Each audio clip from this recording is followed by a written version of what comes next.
അടിസ്ഥാന രാഷ്ട്രീയ പ്രവർത്തനം നടക്കുന്ന ഒരു വേദിയാണ് ഗ്രാമപഞ്ചായത്ത്. 94-ൽ നഗരപാലിക പഞ്ചായത്ത് ആക്ട് വന്നതോടുകൂടി ജനങ്ങളുടെ അടിസ്ഥാന പ്രശ്നങ്ങൾ പരിഹരിക്കുന്ന അടിസ്ഥാന പ്രശ്നങ്ങളുമായി ബന്ധപ്പെട്ട ഒട്ടനവധി കാര്യങ്ങൾ പഞ്ചായത്തിലേക്ക് വന്നിട്ടുണ്ട്. നമുക്കറിയാം, പഞ്ചായത്ത് എന്ന പേര് തന്നെ അന്വർത്ഥമാക്കുന്നത് ശരിക്ക് പണ്ട് നടന്ന ഗ്രാമങ്ങളിൽ നടന്ന മധ്യസ്ഥ സമിതികളുടെ മറ്റൊരു രൂപമായിരുന്നു പഞ്ചായത്ത്. ഈ ഗ്രാമസ്വരാജ്, ഗാന്ധിജിയുടെ ഗ്രാമസ്വരാജ് എന്ന് പറഞ്ഞാൽ അത് ശരിക്കും അതൊരു വേറിട്ട സങ്കല്പമാണ്. ജനങ്ങൾ തന്നെ ഭരിക്കുന്ന ഒരു രീതിയാണ് ഗ്രാമസ്വരാജ്.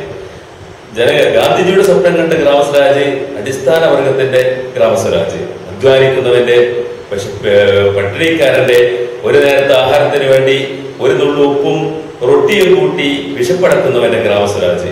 ഈ ഗ്രാമസ്വരാജ് യാഥാർത്ഥ്യമാക്കുന്നതിനുള്ള ഒരു യഥാർത്ഥ വേദിയാണ് ശരിക്കും നമ്മുടെ ഗ്രാമപഞ്ചായത്തുകൾ. ഈ ഗ്രാമപഞ്ചായത്തുകൾ ശരിക്ക് കക്ഷി രാഷ്ട്രീയത്തിന്റെ അതിപ്രസരങ്ങൾ ബാധിക്കേണ്ട ഒരിടമല്ല. ശരിക്ക് അത് കൂട്ടായ വേദികളിലൂടെ, കൂട്ടായ പ്രവർത്തനങ്ങളിലൂടെ ഒറ്റക്കെട്ടായതുകൊണ്ട് ഗ്രാമത്തെ ചലിപ്പിക്കുന്ന ഒരു വേദിയായി ഗ്രാമപഞ്ചായത്ത് മാറേണ്ടതുണ്ട്. ഗ്രാമസഭകളെ ശരിയായ അർത്ഥത്തിൽ അതിന്റെ യഥാർത്ഥ ചൈതന്യത്തിലേക്ക് തിരിച്ചു കൊണ്ടുവരിക എന്നുള്ളതാണ് ജനപക്ഷ മുന്നണിയുടെ ഏറ്റവും വലിയ പ്രവർത്തന മേഖലയായി ഞങ്ങൾ കാണുന്നത്.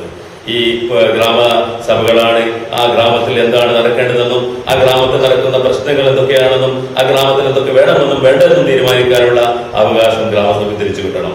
ഗ്രാമസഭയെ അതിന്റെ യഥാർത്ഥ ചൈതന്യത്തിലേക്ക് തിരിച്ചു കൊണ്ടുവരുമെന്നുള്ളതാണ് ഞങ്ങൾ നൽകുന്ന ഒന്നാമത്തെ വാഗ്ദാനം. രണ്ടാമതായി, ഗുണഭോക്താക്കൾക്ക് അവരുടെ അർഹിക്കുന്ന വിഹിതത്തിന്റെ മുഴുവൻ മേഖലകളും കിട്ടാവുന്ന ഒരു രീതി ഞങ്ങൾ ജനങ്ങൾക്ക് പരിചയപ്പെടുത്തും. എന്ന് വെച്ചാൽ 1 ലക്ഷം രൂപയുടെ ഒരു പദ്ധതിയാണെങ്കിൽ ആ നാട്ടിലെ ജനങ്ങളുടെ, ആ ഗ്രാമസഭയിലെ അംഗങ്ങളുടെ അധ്വാനം കൂടി അതിൽ കൂടിച്ചേരുമ്പോൾ അത് 1.25 ലക്ഷമായി ഉയരുന്ന ഒരവസ്ഥയിലേക്ക് ഞങ്ങൾ ഈ അന്തരീക്ഷത്തെ മാറ്റിയെടുക്കും.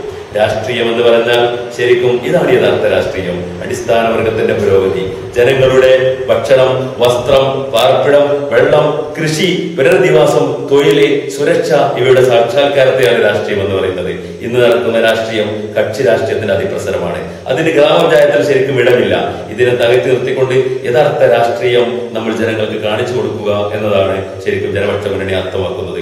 കേരളത്തിന്റെ എല്ലാ ഭാഗങ്ങളിലും ജനപക്ഷ മുന്നണി ശക്തിപ്പെട്ടു വരികയാണ്. അതിന്റെ ഭാഗമായി കൊടിയത്തൂർ പഞ്ചായത്തിലും ജനപക്ഷ മുന്നണി ഇന്ന് അവഗണിക്കാനാവാത്ത ഒരു ശക്തിയായി വളർന്നിരിക്കുന്നു. രാഷ്ട്രീയം തമ്മാടികളുടെ അഭയസ്ഥാനമാണ്, ചെളിക്കുണ്ടാണ് എന്ന് പറഞ്ഞ് മാറി നിൽക്കാൻ ഇനി നമുക്ക് സാധിക്കില്ല. നല്ല മനുഷ്യന്മാരുടെ മൗനമാണ് ചീത്ത മനുഷ്യരുടെ ദുഷ്പ്രവൃത്തികളെക്കാളും ഗുരുതരമായിരിക്കുന്നത് എന്ന സന്ദേശമാണ് ഞങ്ങൾക്ക് നൽകാനുള്ളത്. അതുകൊണ്ട് തന്നെ ഈ നല്ല മനുഷ്യന്മാരുടെ കൂട്ടായ്മകൾ കേരളത്തിന്റെ പല ഭാഗങ്ങളിലും രൂപപ്പെട്ടു വരുന്നുണ്ട്. അതിന്റെ ഭാഗമായി കൊടിയത്തൂരിലും ധാരാളമായി നല്ല നല്ല ആളുകൾ ഈ വേദിയിലേക്ക് കടന്നു വരികയും അങ്ങനെ ജനപക്ഷ മുന്നണി ഇന്ന് അവഗണിക്കാനാവാത്ത കൊടിയത്തൂരിന്റെ ഭരണം ആർക്കാണ് കൊടുക്കേണ്ടത് എന്ന് നിശ്ചയിക്കാവുന്ന വിധം ഒരു ഉയർന്ന സ്ഥാനമായി വളർന്നിരിക്കുന്നു.